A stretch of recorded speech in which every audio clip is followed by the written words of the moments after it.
À mes côtés, vous reconnaissez l'ancien premier ministre du Québec, M. Bernard Landry. Bonjour, M. Landry. Bonjour, ça va bien? Content de vous recevoir sur le plateau de 100 Nouvelles, M. Landry. Moins souvent qu'avant. Moins souvent qu'avant, mais quand même. Oui. M. Landry, ce dossier-là de la DV, vous avez été aux affaires à Québec. Oui.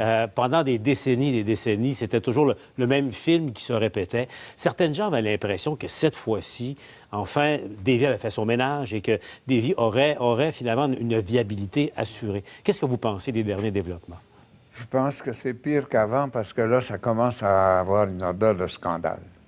En plus, dans cette affaire, le chantier de Davy, c'est pas rien. Hein? C'est une institution qui est devenue extraordinaire avec le temps, en faisant l'erreur. Et ils se font mépriser par le gouvernement fédéral qui, en plus, viole ses propres lois. C'est ça que les juristes ont découvert là, au cours des derniers temps.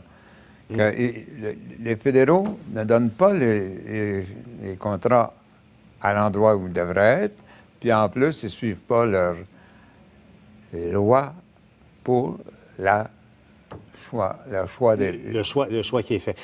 La coalition est assez large. C'est vraiment une coalition arc-en-ciel. Je comprends. Aujourd'hui, la CSN, il y avait même des... Imaginez, auriez-vous ça de vos temps en politique, la CSN qui a réussi à coaliser des patrons, des gens de toutes les formations politiques? J'ai vu ça quelques fois, mais ça demandait du travail. Moment de grâce plutôt rare, oui. Convenons-en.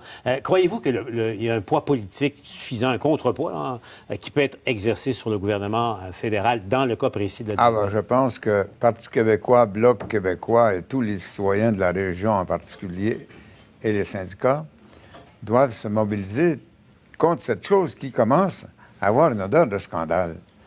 Ne pas traiter le Québec justement, c'est pas la première fois que ça arrive. Hein?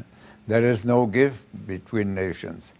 Alors là, ils nous ont pas fait de cadeaux, ils font des cadeaux à eux. Et en plus, ils ne suivent pas leurs propres lois.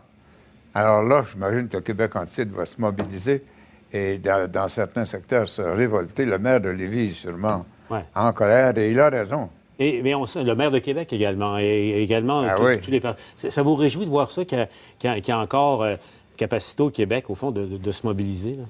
Ça me réjouit parce que surtout, il y a eu des périodes d'une certaine paresse, reconnaissons-le.